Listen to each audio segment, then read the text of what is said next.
नमस्कार। मैं डॉक्टर तन्मय दांडेकर दीर्घायु में आपका स्वागत करता हूँ। आज के हमारे डिस्कशन का टॉपिक है मोटापा।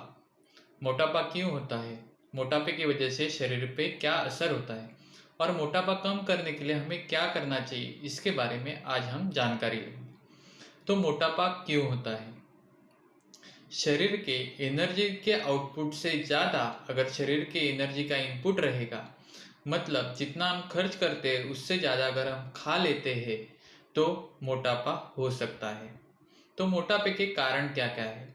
तो सबसे महत्वपूर्ण कारण है व्यायाम का अभाव, मतलब किसी भी तरह का एक्सरसाइज न करना। दूसरी चीज़ है ज़्यादा खाना खाना। तीसरा है ज़्यादा मीठा या स्निग्ध पदार्थों का सेवन करना। दिन में सोना, तनाव, स्ट्रेस, यह भी मोटापा का एक कारण है। महिलाओं में पीसीओएस जैसी बीमारी मोटापा लाती है।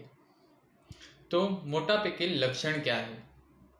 मोटापे के लक्षण है बार बार प्यास लगना, तेज भूख लगना, शरीर में पेट, स्तन, नितंब की जगह पे मेद मतलब फैट का एक्यूमुलेशन होना, मतलब चर्बी जमा होना, थोड़ी से काम के बाद थकावट महसूस होना, थोड़ा सा चलने के बाद भी सांस का फूलना, यह सारे मोटापा के लक्षण हैं।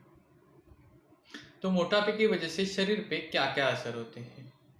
तो जैसे पहले देखा, बार बार प्यास लगती है, थकावट महसूस होती है, मैथुन क्षमता कम होती है, धीरे धीरे शरीर में डायबिटीज, ब्लड प्रेशर जैसी बीमारियां बढ़ने लगती है।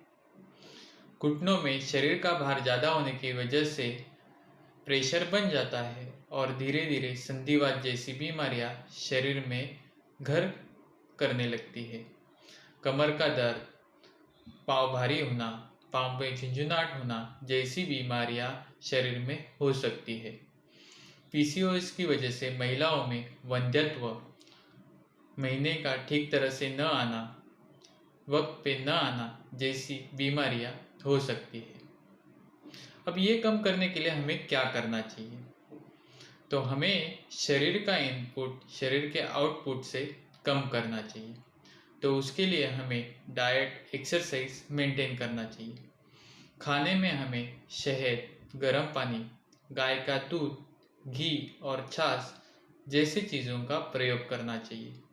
जव, नाचनी, ज्वारी, बाजरा जैसे चीज़ों का या पदार्थों का हमारे खाने में समावेश करना चाहिए। क्या नहीं खाना है?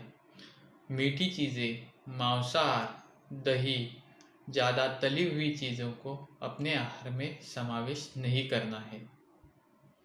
उसके बाद रोज़ के रोज़ एक्सरसाइज करना है। स्ट्रेस कम करने के लिए प्राणायाम, मेडिटेशन करना है। उसके बाद आता है मेडिकेशन। मोटापे में कफ, मेद और वात दूषित हो जाते हैं, तो दवाई और पंचकर्म के साथ कफ, मेद और वात को अगर हम कंट्रोल में ला सकते हैं तो मोटापा कम हो सकता है। वमन, विरेचन, बस्ती जैसे पंचकर्म प्रयोग मोटापा कम करने के लिए मदद करते हैं। शिरोधारा हमें तनाव कम करने के लिए मदद कर सकती है।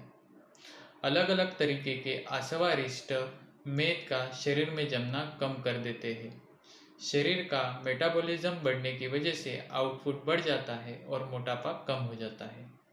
इसके साथ दिन में सोना नहीं है, कुछ ना कुछ काम करते रहना है। सोचने की वजह से भी मोटापा कम हो सकता है। अगर किसी के घर में आनुवंशिकता है तो उन्हें ज़्यादा प्रिकॉशन लेना ज़रूरी है। इस तरह से हम मोटापा से बच सकते हैं। धन्यवाद।